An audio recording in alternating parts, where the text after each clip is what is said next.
네, 이제는 말할 수 있다. 교회 안의 거짓말 시리즈 두 번째 시간으로 예수 믿으면 복 받아요 라는 제목의 말씀 나눔을 함께 하도록 하겠습니다. 예수 믿으면 복 받는다라는 말이 있습니다. 그리고 예수님 믿고 천국 가세요, 아니면 예수님 믿고 축복 받으세요, 뭐 이런 말로도 변형돼서 사용되기도 합니다. 여러분, 그럼 이게 정말인지 거짓말인지 한번 이야기를 좀 해봤으면 좋겠는데요. 예수 믿고 복 받으신 분 계십니까? 네, 몇 분 계시는군요. 예, 여기 한 분, 두 분. 네, 예, 썩지 않는 복을 받으신 방부제 자매님, 복 받으셨습니다.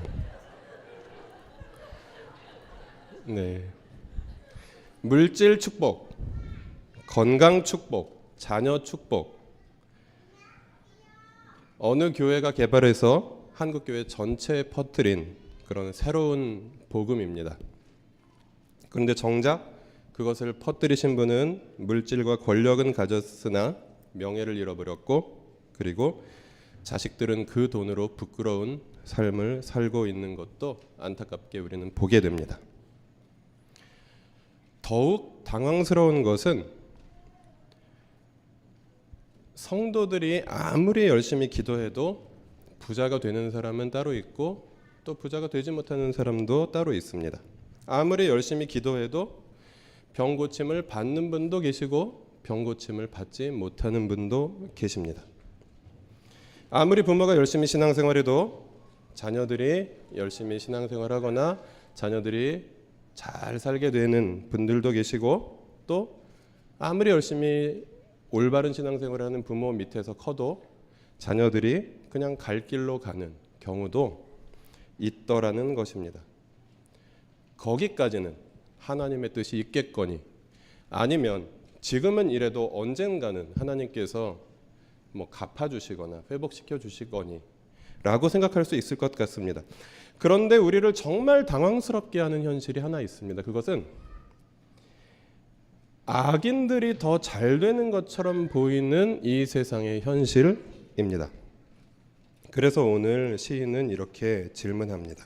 왜 악인이 더 잘 살고 평안하는 것입니까? 라고 하나님께 질문하고 있습니다. 다 같이 오늘 본문의 양이 많아서 주보 4페이지, 5페이지의 본문을 나누어 드렸는데요. 주보 4페이지에 있는 시편 73편 1절부터 13절까지 말씀 함께 봉독하시겠습니다. 1절부터 13절까지만 읽겠습니다. 하나님은 마음이 정직한 사람과 마음이 정결한 사람에게 선을 베푸시는 분이건만 나는 그 확신을 잃고 넘어질 뻔했구나. 그 믿음을 버리고 미끄러질 뻔했구나.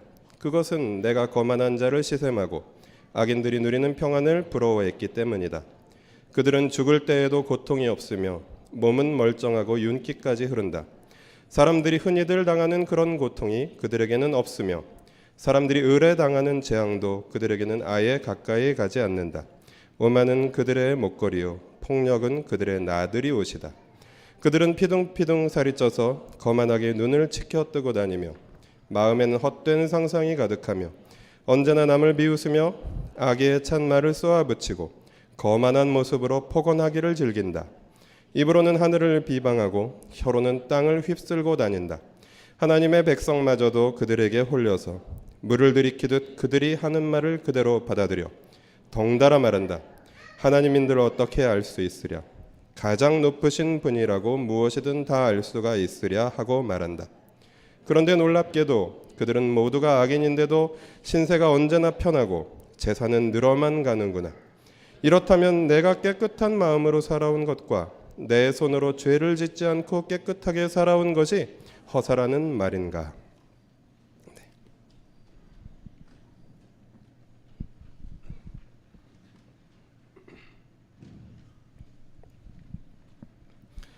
네, 오늘 본문 이 앞부분 13절까지의 말씀을 통해서 볼 때 오늘을 살고 있는 악인들의 잘 나가는 모습이라고 해도 과언이 아닐 정도로 생생하게 묘사가 되어 있는 것을 우리는 보았습니다.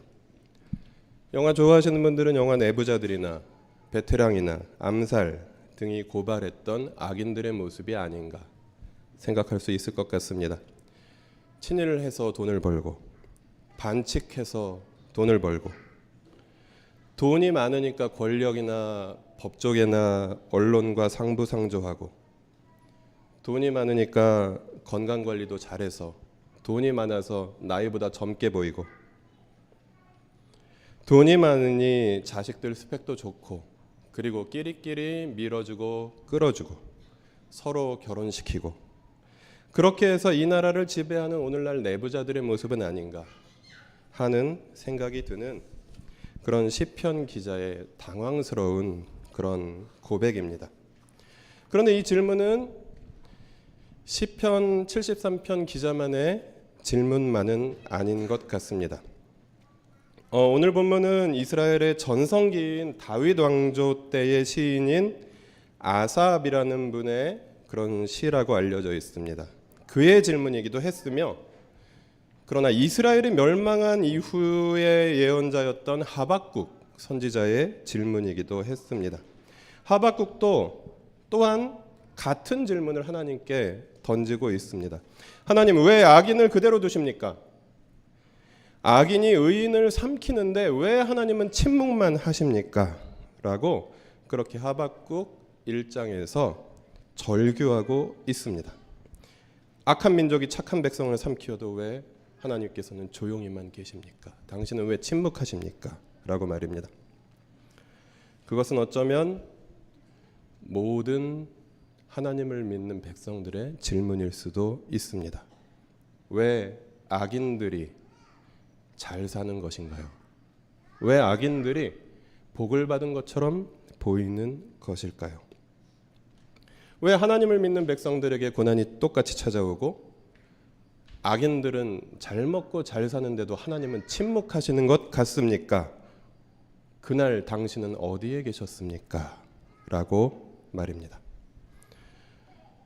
이것은 단지 성경에 나오는 두 분의 고백만이 아니라 오늘날 우리가 살아가고 있는 현실 속에서 우리도 던질 수 있는 고백인 것 같습니다. 침묵이라는 일본 소설에서 로드리고 신부의 기도에서 그 기도를 빌어서 엔도 슈샤쿠가 질문했던 하나님은 왜 침묵하고 계십니까? 라는 고백이기도 했습니다. 또한 그날 당신은 어디에 계셨습니까? 자식을 잃어버린 세월호 유가족들의 절규이기도 했습니다. 박해받고 순교했던 수많은 선배 그리스도인들의 순교의 현장에서 하나님께 기도하던 질문이기도 했을 것입니다. 그리고 지금 여기도 정도의 차이는 있을지언정 내용에 조금씩의 차이는 있을지언정 우리 모두도 함께 품고 있는 질문이기도 한 것 같습니다. 이러한 현실에서 우리는 과연 예수 믿으면 복 받습니다 라고 말할 수 있을까? 있다고 해도 쉽게 할 수 있을까? 라는 질문들을 우리에게 던져보았으면 좋겠습니다. 그래서 그 복은 어떤 복이어야 하는가? 그리고 그 복은 어떤 복인가? 진실하게 질문하고 그리고 하나님께서 말씀하시는 바를 오늘 한번 같이 깨달아 보았으면 좋겠습니다. 그러기 위해서 우리가 성경이 말하는 복은 어떤 복인가를 물어봐야 할 것 같은데요. 여기 성서신학사전에서 우리가 좀 찾아볼 수 있는 복에 대한 정의가 나와서 발췌를 좀 해드렸습니다. 같이 한번 읽어볼까요? 궁극적인 복은 물질적인 은혜가 아니라 하나님과의 관계 자체이다. 하나님의 언약 백성의 일부가 되는 것, 즉 이런 식으로 하나님께 속하게 되는 것이 복이다. 같은 의미에서 하나님과의 관계에서 벗어난다는 것은 저주를 의미한다. 근데 성경은 절대로 물질적인 복이 아니다라고 말하고 있지는 않습니다. 건강의 복이, 장수의 복이 아니다라고 말하고 있지는 않습니다. 그러나 그보다 더 우선적인 것, 그보다 더 본질적인 것, 그보다 더 중요한 것은 하나님과의 관계 속에서 얻어지는 복이다라고 성경은 말하고 있다는 것입니다. 그래서 성경이 말하는 복은 첫 번째로 태초에 허락되었던 하나님과의 완전한 관계를 말하고 있습니다. 창세기 2장 16절부터 17절을 보시면 그냥 시간 관계상 눈으로 그냥 보시겠습니다. 태초의 사람에게는 하나님이 되는 것만 빼고 모든 것이 허락되었다는 것입니다. 여러분, 충격적인 고백을 제가 해드리겠습니다. 놀라지 마십시오. 저는 우리 교회 몇몇 가족들의 현관 비밀번호를 알고 있습니다. 아니, 엄밀하게 말하면 그분들 본인이 저나 이진아 목사에게 알려준 적이 있습니다. 그런데 걱정하지 마실 것은 지금은 다 잊어버렸습니다. 요즘은 제가 가입한 사이트 비밀번호도 잊어버리는데 몇 번 가보지도 않은 집의 비밀번호를 어떻게 기억하겠습니까? 그 이유는 제가 파주에 살고 그리고 나들터도 잊지 않을 때, 그래서 신방을 하게 되면 그리고 일을 하게 되면 카페 같은 데서 이렇게 와플 같은 걸 먹으면서 일을 해야만 했을 때에 몇몇 가족들이 그런 저희 부부를 불쌍히 여겨서 피곤할 때 빈집에 와서 좀 쉬었다 가시라고 그렇게 해서 비밀번호를 알려주신 적이 있습니다. 저에게 비밀번호를 알려줬다는 얘기는 저를 신뢰한다는 이야기이시겠죠. 하나님이 에덴 동산의 모든 것을 사람에게 허락하신 것은 이와 같이 하나님과 사람 간의 엄청난 신뢰관계를 보여줍니다. 그러나 비밀번호를 알려주었다고 해도 그 집이 제 집도 아니고 그 집에 있는 것을 제가 마음대로 처분할 수 있는 것도 아니죠. 그러면 그것은 작물이 되겠죠. 하나님이 사람에게 모든 것을 맡기셨는데 한 가지, 너희는 이 세상의 주인이 아니다. 너희는 너희 자신의 주인이 아니다. 하나님은 나다. 너희는 사람이다. 단지 그것 하나만 허락하지 않으셨다라는 것입니다.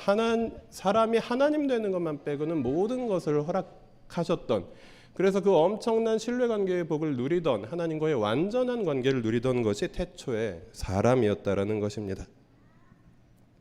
그리고 하나님과의 완전한 관계 속에서 하나님과 완전한 관계를 누리는 사람들은 사람과 사람 사이의 완전한 관계를 누리며 돕는 사람으로 살아갑니다. 그래서 형제와 형제 간에, 이웃과 이웃 간에, 그리고 배우자와 배우자 간에 서로 신뢰하며 또 서로 도와주며 그렇게 사는 존재로 우리는 지음 받았습니다. 그리고 하나님과의 완전한 관계 속에서, 그리고 이웃과의 완전한 관계 속에서 살아가는 사람들은 세상의 다른 모든 피조물들과 완전한 관계를 맺으며 그것을 돌보는 사람으로 살아갈 수 있었습니다. 그래서 태초에 창세기 1장, 2장의 모습을 보면 우리에게 있어서 진정한 복은 무엇인가를 우리는 자연스럽게 알게 됩니다. 진정한 복이라는 것은 하나님과의 완전한 관계 속에서 옆에 있는 나의 이웃과의 그런 완전한 신뢰관계 속에서 이 세상에 하나님께서 허락하신 것들을 잘 돌보고 누리면서 살아가는 복이다라고 말입니다. 그런데 지금 우리는 그 완전한 복을 잃어버렸습니다. 우리가 잃어버린 낙원인 에덴 동산의 모습은 우리가 잃어버린, 그리고 회복을 간절히 바라고 있는 하나님의 나라, 아직 완전히 회복되지는 않았으나 예수님 때문에, 예수님으로부터 다시 시작된 그 나라의 원형을 보여주고 있습니다. 그러면 왜 악인들은 성공한 것처럼 보이고 복받은 것처럼 보일까요? 그 질문에 답하기 위해서 우리가 먼저 전제하고 가야 될 것은 악인들도 착한 사람들도, 하나님을 믿는 사람들도 하나님을 믿지 않는 사람들도, 교회를 다니는 사람들도 안 다니는 사람들도 모두 다 낙원을 잃어버린 존재들이다라는 것을 우리가 함께 기억해야 하겠습니다. 그래서 우리가 교회 안에 있다고 해서 하나님은 우리에게만 복을 주셔야 되고 악인들에게는 복을 주시면 안 되는 분이시다라고 말할 수는 없다라는 것입니다. 조금 더 자세히 한번 살펴보겠습니다. 먼저 이 세상에 살아가는 모든 사람들은, 모든 인류는 하나님을 잃어버린 사람들이었습니다.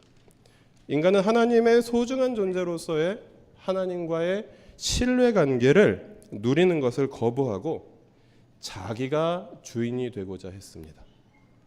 자기가 하나님이 되고자 했습니다. 그래서 그런 본성을 창세기 3장은 이렇게 말합니다. 창세기 3장 5절 6절 같이 읽겠습니다. 하나님은 너희가 그 나무 열매를 먹으면 너희의 눈이 밝아지고 하나님처럼 되어서 선과 악을 알게 된다는 것을 아시고 그렇게 말씀하신 것이다. 여자가 그 나무의 열매를 보니 먹음직도 하고 보암직도 하였다. 그뿐만 아니라 사람을 슬기롭게 할 만큼 탐스럽기도 한 나무였다. 여자가 그 열매를 따서 먹고 함께 있는 남편에게도 주니 그도 그것을 먹었다. 그들은 이것을 먹으면 하나님처럼 될 수 있다. 하나님이 금지하신 그 한 가지만 어기면 너희도 하나님처럼 될 수 있다라는 그런 사탄의 유혹에 넘어가서 하나님을 잃어버렸습니다. 하나님과의 완전한 신뢰 관계가 깨진 결과 비참한 일들이 일어났습니다. 인간은 자신의 책임을 회피하는 존재가 되었습니다.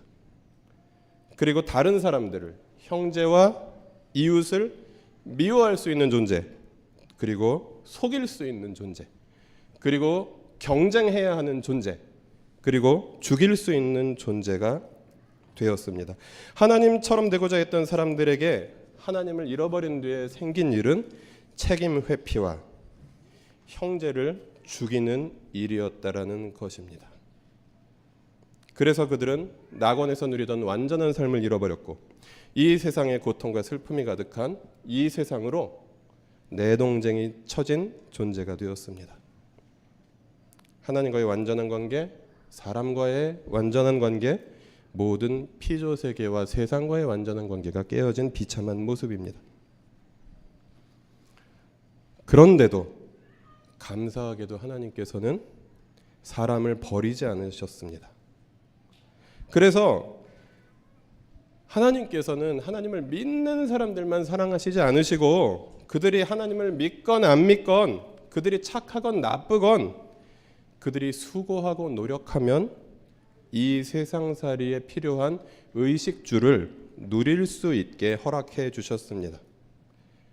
그래서 성경적으로 볼 때 직장이나 집이나 먹을 것이나 입을 것 같은 가장 인간의 기본적인 필요들은 열심히 기도하는 사람들에게만 주어지는 복이 아니라 착한 사람이든 나쁜 사람이든 교회에 다니는 사람이든 안 다니는 사람이든 누구나 열심히 노력만 하면 기본적인 것들은 충족되어야 하는 것이 성경적인 가르침입니다.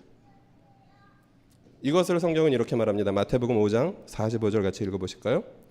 아버지께서는 악한 사람에게나 선한 사람에게나 똑같이 해를 떠오르게 하시고 의로운 사람에게나 불의한 사람에게나 똑같이 비를 내려 주신다. 햇빛과 비를 포함해서 이 세상에 있는 모든 물질들, 이 세상에 있는 모든 피조물들을 착한 사람이나 착하지 않은 사람이나 똑같이 하나님께서는 허락하시는 자비로우신 분이시라는 사실입니다. 그래서 악인도 의인도 착한 사람도 나쁜 사람도 하나님을 믿건 안 믿건 이 세상 모든 사람이 이 세상의 모든 자원과 기회들을 다 활용할 수 있도록 허락하셨습니다. 창세기 3장 17절을 보면 너는 죽는 날까지 수고를 하여야 땅에서 나는 것을 먹을 것이다 라고 말씀하셨습니다. 죽는 날까지 수고를 하여야 땅에서 나는 것을 먹을 것이다 라는 말씀은 어떻게 보면 형벌로 느껴지지만 죽는 날까지 수고를 하기만 하면 땅에서 나는 것을 먹을 수 있을 것이다 라는, 그런 역으로 생각해 보면 소망의 말씀도 될 수 있다는 것입니다. 그래서 이 세상에 사람으로 존재하는 모든 인간에게는 그가 어느 인종이거나 어느 종교를 믿거나 어느 민족이거나 남자이거나 여자이거나 성적 지향이 어떠하거나 정치적인 견해가 어떠하거나 학력이 어떻거나 재산이 많거나 적거나 그가 가진 모든 조건에 상관없이 그가 살고자 노력만 한다면 인간의 인간답게 살 수 있는 기본적인 권리가 보장되어야 한다고 성경은 말하고 있는 것입니다. 하나님은 창세기 4장 15절에서 아벨을 죽인 가인마저도 불쌍히 여기시고 그가 죽지 않도록 보호해 주신 분이셨습니다. 그런데 누구에게나 이렇게 공평하게 주어진, 그래서 노력만 하면 기본적인 삶이 영위되어야 하는 것이 맞는 그런 하나님의 섭리 가운데에서 그 하나님께서 은혜로 허락하신 모든 삶의 조건들을 누리는 삶의 방식에는 두 가지 방식이 있었습니다. 하나는 세상의 방식이고 하나는 하나님의 방식이었습니다. 아벨을 죽인 가인의 질문, 내가 동생을 지키는 자입니까? 하는 질문은 세상 나라에 속한 사람들이 이 세상에서 하나님께서 은혜로 주신 모든 것들을 어떻게 이용하고 있는지를 보여줍니다. 그들은 경쟁을 통해서 강한 자는 많은 것을 가지고 약한 자는 조금밖에 가지지 못하거나 아예 가지지 못하는 방식으로 이 세상에 하나님께서 허락하신 것들을 자기들의 것으로 만들었습니다. 그래서 독점하고 사유하는 방식으로 이 세상을 사용합니다. 예컨대 전 세계 상위 1%의 부자들의 재산이 나머지 99%보다 많다라고 1월 18일에 발표된 그 국제구호단체 옥스팜에서 발표한 그런 보고서에서 확인할 수 있었습니다. 이 세상의 상위 1%가 나머지 99%가 가진 것보다 더 많은 재산을 소유하고 있는 것이 이 세상 나라의 삶의 방식이라는 것입니다. 경쟁을 통해서 경쟁에 적응하지 못하는 사람들을 도태시키고 그리고 힘센 자가 더 많은 것을 가지는 세상으로 그들은 만들어가고 있다라는 것입니다. 여러분 한 10년 전쯤에 록펠러라는 분에 대한 이야기 많이 들어보셨을 것입니다. 한 10년 전에 전국의 교회와 전국의 주일학교를 떠들썩하게 했던 록펠러 붐이 있었습니다. 11조를 했더니 그래서 그가 번 그 모든 재산의 11조를 계산하는 사람이 40명이 있었다고 합니다. 그렇게 철저한 11조를 하고 그리고 예배 시간마다 맨 앞자리에 앉아서 예배를 드렸더니 여기는 그런 분들이 한 분도 안 계시군요. 이렇게 축복을 받았더라라는 이야기가 전설처럼 전해지고 있습니다. 얼마나 부자였냐면 그 한 사람이 미국 전체 국민들의 재산의 1.5%를 가지고 있었다고 합니다. 근데 그 당시에 미국 인구가 1억 2천만 정도 되었습니다. 1억 2천만 명 중에 한 사람이 미국 전체의 부의 1.5%를 가지고 있는 이 엄청난 일이, 그래서 사람들이 하는 말로는 빌 게이츠보다도 몇십 배의 부자였다 이렇게 말하기도 합니다. 그런데 그가 그렇게 맨 앞에 앉아서 예배를 드리고 철저한 11조를 40명이나 고용해서 그렇게 교회에 바칠 때에 그의 회사에서는 엄청난 일들이 일어났습니다. 그 미국 노동운동사에서 가장 큰 역사적인 비극이라고 하는 러드로의 학살, 그리고 그의 회사가 아닌 다른 회사들이 전부 폐업하게 만든 클리블랜드 대학살 같은 사건들이 록펠러의 회사를 통해서 이루어졌고, 그래서 결국 그의 그 스탠다드 오일이라는 회사는 연방 대법원의 명령으로 그 수십 개의 작은 회사들로 나누어지게 되었다라는 것입니다. 많은 기독교인들이 대단한 신앙인이라고 알고 있었던 그는 지금도 11조의 효험을 이야기하는 사례에 단골로 등장하지만 안타깝게도 그는 하나님을 믿는다고 하면서 세상 나라의 방식을 충분히 따랐던, 그것도 정당한 방법으로 경쟁한 것이 아니라 반칙과 그리고 불법을 저지르면서 돈을 버는 것을 서슴지 않았던 사람이었다라는 것입니다. 안타까운 일이죠. 그런데 그렇게 돈을 버는데 효과적인 방식은 아니지만 하나님 나라의 방식이 여기 있습니다. 하나님은 동생을 죽인 가인에게 창세기 4장 9절에서 내 동생이 어디 있느냐라고 물어보십니다. 아벨이 어디 있는지 궁금해서 물어보셨을까요? 이웃을 외면하는 우리들에게, 동생을 죽인 가인에게 동생을 기억하라고, 이웃을 기억하라고 촉구하고 계신 것입니다. 그래서 하나님 나라의 이 세상을 사용하는 방식은 자비를 베푸는 방식으로 사용합니다. 약자를 보호하는 것이 우리 하나님 나라의 방식입니다. 그리고 독점이 아니라 나누어 가지는 방식이 하나님 나라의 방식입니다. 이 세상 속에서 살아가기 위해서 세상 나라와의 그런 경쟁과 독점의 그런 삶의 방식을 완전히 거부하려고 노력했던 기독교 공동체가 있었습니다. 지금도 그렇게 노력하는 공동체는 있습니다. 그러나 세상과 완전히 담을 쌓는 것은 일단 불가능하고요. 왜냐하면 완전한 자급자족은 불가능하기 때문입니다. 그리고 또 한 가지는 세상과 완전히 담을 쌓을 때 복음을 전하는 것도 상대적으로 어려워지기 때문에 우리는 이 방식을 선택하지는 않습니다. 그래서 우리는 세상 속에 존재하는 그리스도인의 공동체를 세우는 방식을 선택했습니다. 그래서 우리는 어느 정도는 세상 속에서 세상 사람들과 경쟁하는 것을 받아들일 수밖에 없습니다. 그러나 그 경쟁은 정의로워야 합니다. 그 방법은 공정한 방법이어야 합니다. 그리고 이 경쟁 사회에 적응하지 못하는 약자들을 철저하게 보호하는 방식이어야 합니다. 독점이 아니라 공유의 경제를 끊임없이 개발하고, 그리고 우리가 먼저 살아냄으로써 본보기가 되어주고, 그래서 어떤 세상이 하나님께서 꿈꾸시는 세상인가를, 하나님께서 우리 모두에게 허락하신 자원들을 어떻게 사용해야 하는가를 알려주고 보여주고 함께 살자고 초대하는 것이 하나님 나라의 방식인 것입니다.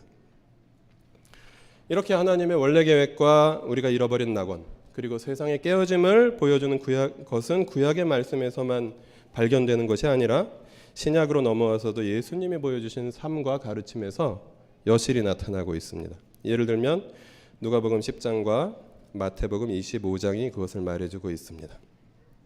여러분 알리바이라는 말 아세요? 제가 최근에 즐겨보는 그 드라마가 있는데 거기에 많이 나오는 단어입니다. 이 알리바이는 우리말로 하면 현장 부재 증명. 나는 그 사건이 일어났을 때 그곳에 없었다라는 것을 증명하는 것인데, 이 알리바이가 확실하면 아무리 명탐정이 그리고 명형사가 조사를 해도 벗어날 수 있습니다. 피해자가 피해를 당하는 현장에 나는 그 시간에 거기 없었다라는 것입니다. 그래서 피해자의 그 피해에 대한 책임이 나에게는 없다는 것입니다. 이 세상을 살아가면서 알리바이를 대면서 살아갈 것이냐, 책임을 지면서 살아갈 것이냐, 누가복음 10장은 정확하게 그것을 말해주고 있습니다. 여러분께서 교회를 그래도 다니신 분들은 그 선한 사마리아의 비유라는 그 비유를 아실 것이기 때문에 자세하게 설명은 해드리지 않겠습니다. 누가복음 10장의 언저리에 보시면 예루살렘으로 여리고로 가는 그 산길에서 강도를 만난 한 피해자가 등장합니다. 강도 사건이 일어났죠. 그래서 그가 강도에 의해서 가진 것을 다 빼앗기고 피를 흘리고 있습니다. 그런데 제사장과 레위인은 그를 보고 그냥 지나갑니다. 그때 제사장과 레위인이 만약에 기도하면서 지나갔다면 이렇게 기도하면서 지나갔을 것입니다. 내가 그런 거 아니잖아요. 내가 죽인 거 아니잖아요. 내가 강도질한 거 아니잖아요. 그러나 사마리아 사람은 그렇게 하지 않았습니다. 그래서 그 사람을 여관에 데려다가 치료해주고 그리고 부탁합니다. 이 사람을 돌봐주십시오. 비용이 더 들면 내가 갚겠습니다. 내가 갚겠습니다. 내가 책임지겠습니다. 라고 이야기하고 있습니다. 재미있는 것은 사마리아 사람이 강도 만난 사람을 위해서 여관에 지불한 돈이 당시 노동자들의 한 달 수입의 11조에 약간 못 미치는 돈이었다는 것이 참 재미있습니다. 11조는 록펠러처럼 내가 복받기 위해서, 그래서 이것을 철저하게 했더니 내가 복을 받았더라라는 것을 증명하기 위해서, 간증하기 위해서 내는 것이 아니라 죽어가는 이웃을 살리기 위해서 드리는 것이라는 사실을 잘 말해주고 있습니다. 이것은 예수님만 하신 말씀이 아니라 구약에서 11조가 제정된 정신이 그렇습니다. 그러므로 구약의 11조 정신과 신약의 청지기 정신을 따르는, 그래서 그것을 계승한 청지기 헌금을 드리는 우리 교회를 비롯해서 이 세상에 11조라는 헌금을 가지고 교회의 재정을 운영하는 모든 교회는 그 헌금을 교회 안팎의 이웃을 위해 사용하는 데 힘써야 하는 것입니다. 이렇게 누가복음 10장이 보여주는 사마리아 사람의 모습은 정확하게 하나님 나라 백성의 삶의 방식, 책임을 회피하지 아니하고 알리바이를 내려고 노력하지 아니하고 내 책임입니다. 내가 책임지겠습니다. 이러한 강도 만난 자를 책임지는 그런 상호 책임의 정신을 우리에게 보여주고 있습니다. 더 나아가서 마태복음 25장은 공동체 안팎의 약자를 지키고 돌보는 것이야말로 하나님을 사랑하는 것이고, 그들이야말로 그렇게 공동체 안팎의 약자들을 돌보는 사람들이야말로 아버지께 복을 받은 사람들이다라고 진정한 복이란 무엇인가를 이야기하고 있습니다. 34절부터 40절까지 같이 읽어보겠습니다. 그때 임금은 자기 오른쪽에 있는 사람들에게 말하기를 내 아버지께 복을 받은 사람들아, 와서 창세 때로부터 너희를 위하여 준비한 이 나라를 차지하여라. 너희는 내가 줄일 때에 내게 먹을 것을 주었고 목마를 때에 마실 것을 주었으며 나그네로 있을 때에 영접하였고 헐벗을 때에 입을 것을 주었고 병들어 있을 때에 돌보아 주었고 감옥에 갇혀 있을 때에 찾아주었다 할 것이다. 임금이 그들에게 말하기를 내가 진정으로 너희에게 말한다. 너희가 여기 내 형제 자매 가운데 지극히 보잘것없는 사람 하나에게 한 것이 곧 내게 한 것이다 할 것이다. 내 형제 자매 가운데 공동체 안에 있는 약자를 예수님은 내 형제 자매다, 너희의 형제 자매도 아니고 형제 자매처럼 살아라도 아니고 이들이 바로 내 형제 자매다라고 말씀하고 있습니다. 내 형제 자매 가운데 지극히 보잘것없는 사람 하나에게 한 것이 바로 나에게 한 것이다. 그런 사람이 복 있는 사람이다 라고 이야기하고 있습니다. 그래서 우리 공동체 안에서 그리고 이 세상 속에서 약자에게 하는 것이 바로 주님께 하는 것이라는 사실입니다. 그래서 우리가 드린 찬양 가운데 주님과 함께하는 것이 복이라, 이 찬양은 약자와 함께하는 것이 복이라, 그들과 함께하는 것이 복이라, 이웃과 함께하는 것이 복이라, 형제와 함께하는 것이 복이라라고 정확하게 고쳐 부를 수 있다라는 말씀입니다. 세상 나라 사람들은 하나님께 이렇게 질문합니다. 내가 내 아우를 지키는 자니이까? 내가 이 세상에 강도 만난 사람들을 지키는 자니이까? 내가 이 사회의 약자들을 지키는 자니이까? 그들이 그런 고통을 겪는 것이 내가 그런 것이 아니지 않습니까? 라고 질문합니다. 그렇습니다. 그런 질문 할 수 있습니다. 그리고 여기에 있는 우리도 이 세상에 있는 모든 고통에 대해서 직접적인 책임이 있는 것은 아닙니다. 그리고 이 세상의 모든 고통에 대해서 우리가 전적으로 책임을 질 수 있는 능력도 우리에게는 없습니다. 예를 들어 볼까요? 작년 가을에 터키의 해안에서 발견된 그 시리아 아이 있었죠. 우리가 죽였습니까? 우리는 그를 죽이지 않았습니다. 2년 전 세월호 참사의 그 희생자 304명, 우리는 그들을 죽이지 않았습니다. 계속해서 뉴스에 나오는 부모의 학대 속에서 죽어가는 아이들, 우리는 그들을 죽이지 않았습니다. 10대 시절에 일본군의 위안부로 끌려가서 대부분 돌아오지 못했던 20만 명에 가까운 소녀들, 우리가 보내지 않았습니다.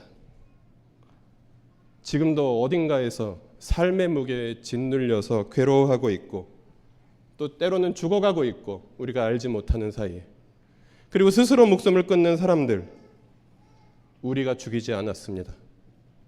적어도 법적으로 우리에게 책임이 있지 않습니다. 그러나 성경적으로는 우리에게 책임이 있다라고 주님은 말씀하십니다. 하나님은 우리에게 질문하십니다. 내 아우가 어디에 있느냐? 우리는 어떻게 대답해야 하겠습니까? 내가 그러지 않았습니다. 나는 책임이 없어요. 내가 그들을 지키는 자입니까? 라고 우리는 하나님께 항변할 수 있을지도 모릅니다. 그러나 우리가 하나님 나라의 백성으로서 하나님 나라의 법을 따르고자 하는 사람이라면 이렇게 말할 수 있을 것입니다. 내 주님, 나의 책임입니다.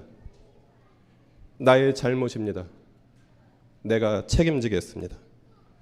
내가 지키겠습니다. 내가 돕겠습니다. 내가 그들 곁으로 가겠습니다. 라고 말입니다. 적어도 이렇게 고백할 수 있어요.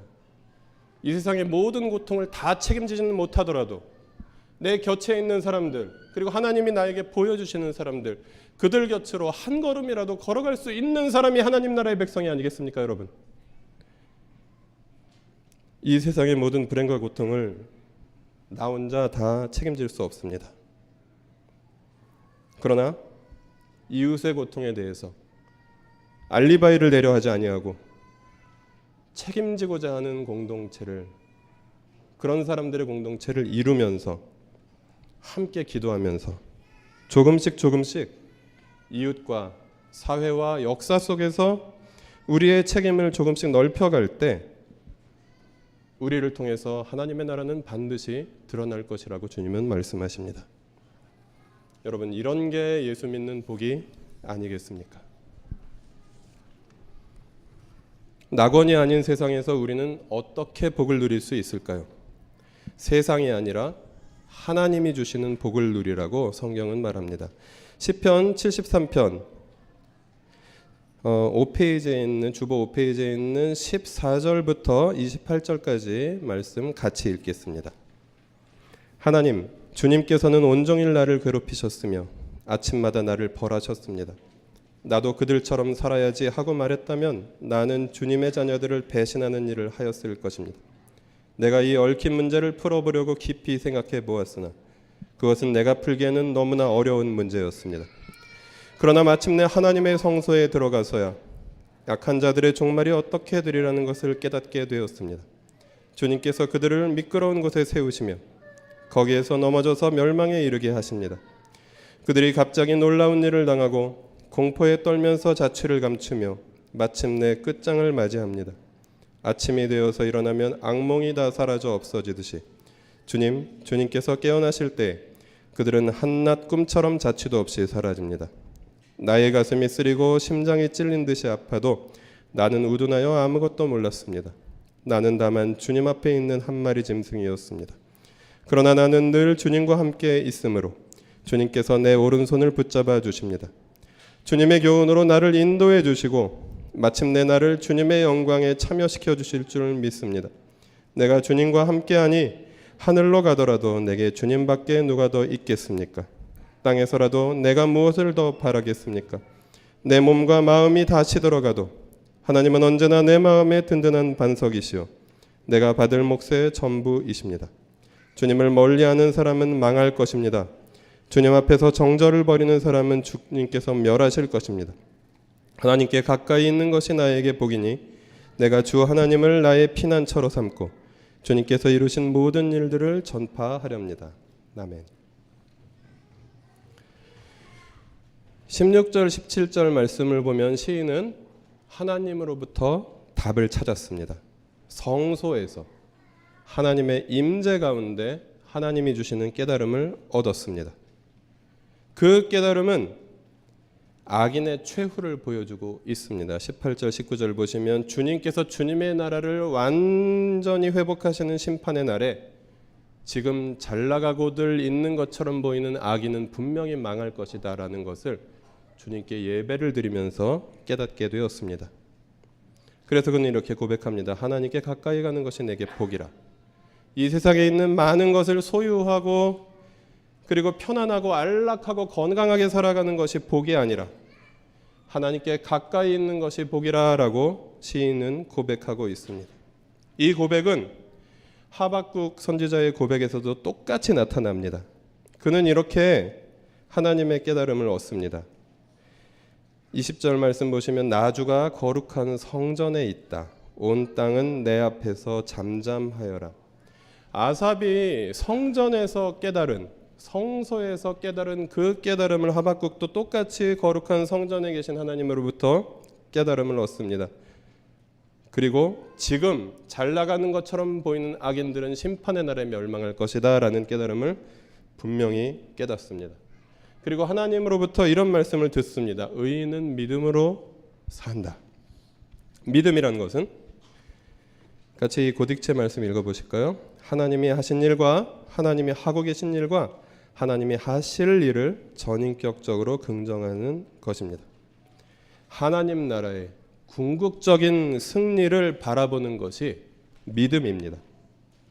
그래서 시편 73편 기자가 얻은 응답도 하박국이 얻은 응답도 같은 응답입니다. 언젠가 하나님의 나라가 완성되는 날, 하나님께서 지금 잘 나가는 것처럼 보이는, 하나님께서 많은 것을 허락하셨는데도 나누지 아니하고 그리고 자비를 베푸지 아니하고 독점하는 자들을 하나님께서 멸하실 것이다.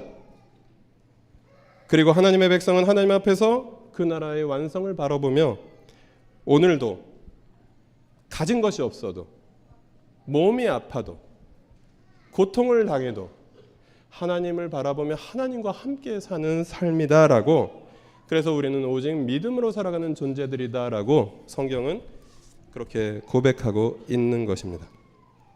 그래서 그렇게 고백하는 사람들이야말로 하나님을 되찾은 사람들이며 그들은 믿음으로 이렇게 고백합니다. 저를 따라해 주시겠습니까? 내 책임입니다. 나는 형제를 지키는 자입니다. 그들은 그래서 상호 책임의 공동체를 함께 세워갑니다. 여러분께 질문을 드리고 싶습니다. 만약에 우리 교회 가족 중에 누군가가 어려움이 생겨서 남몰래 밥을 굶게 되었다면 우리는 어떻게 해야 하겠습니까? 밥 정도의 한 끼는 사줄 수 있을 것 같습니다. 만약에 돈이 너무 없어서 사채를 빌려야 되는 상황에 처한다면 우리는 어떻게 해야 하겠습니까? 더 경제적으로 어려워져서 이 고향 파주 지역에 살 수 없을 정도로 형편이 어려워지면 우리는 어떻게 해야 하겠습니까? 생존 경쟁에서 도태되었으니 그 사람 본인의 책임이라고 이야기하겠습니까? 아니면 안타깝지만 어쩔 수 없다라고 이야기해 주겠습니까? 아니면 기도해 줄게 라고 이야기해 주면 되겠습니까? 제가 단독 목회를 하면서 처음으로 헌금 봉투를 흔들어 봅니다.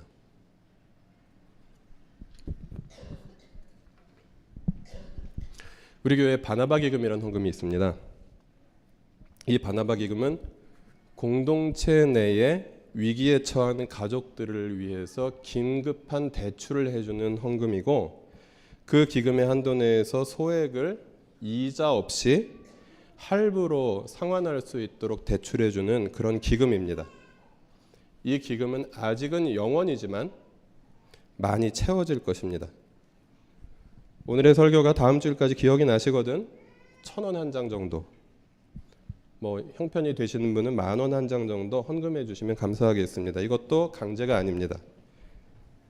그럴 일은 거의 없겠지만 혹시 여유 자금이 생겼을 때, 조금이라도 이 바나바 기금이라는 명목으로 헌금을 해주셔도 참 좋겠습니다.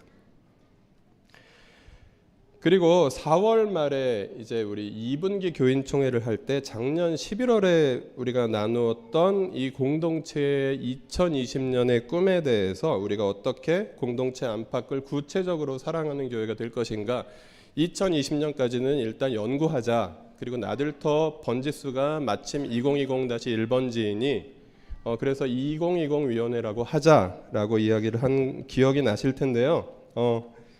만약에 그때 우리 교인이 아니셨거나 그때 예배에 못 오셨던 분은 11월 29일 설교를 홈페이지에서 구해서 들어보시면 도움이 되실 것입니다. 그래서 우리가 함께 공동체 내에 우리 형제들을 지키는 일들 함께 시작했으면 좋겠고, 그리고 우리가 함께 우리의 아우들인 우리의 형제들인 이 땅의 약자들을 지키는 일들을 계속 고민하면서 함께 기도하면서 했으면 좋겠습니다. 그래서 이렇게 우리가 질문해 보았으면 좋겠습니다. 나는 지금 누구를 지키고 있는가? 나는 지금 무엇을 지키는 자로 살고 있는가? 라는 질문 말입니다. 그리고 오늘 이 시간, 이 한반도에서 내가 살면서 내가 지켜야 하는 이웃은 누구인가? 하나님께 질문하시고, 성경에 질문하시고, 자기 자신에게 질문하시고, 그리고 공동체의 모임 가운데에서 서로 질문해 보시기 바랍니다. 그리고 조금씩 내가 책임지는 영역이, 내가 책임져주는 사람들이, 내가 책임져주는 능력이 조금씩 늘어나고 넓어지는 공동체를, 그래서 알리바이 공동체가 아니라 책임지는 공동체를 우리가 함께 세워가기를 소망합니다. 우리는 예수 믿고 복받은 사람들입니다. 그래서 우리는 내가 받은 복을 나누며 사는 사람들입니다. 하나님 그분이 바로 나의 복이기 때문입니다. 형제의 책임을 회피하게 하는 이 경쟁 사회 속에서 우리 교회에 속한 성도가 경쟁에서 이겨서, 열심히 노력해서 이겨서, 그래서 복받았다라고 감사하는, 그것도 감사하지만 정당한 방법으로 경쟁에서 어느 정도의 위치에 도달할 수 있는 것은 분명히 감사할 일입니다. 그러나 그것만이 복이라고 가르치는 공동체를 우리가 넘어서 상호 책임의 공동체에 속해서 상호 책임의 세상을 만들어가는 일에 힘쓰는 그런 하나님 나라의 백성들이 되시기를 주님의 이름으로 부탁드립니다.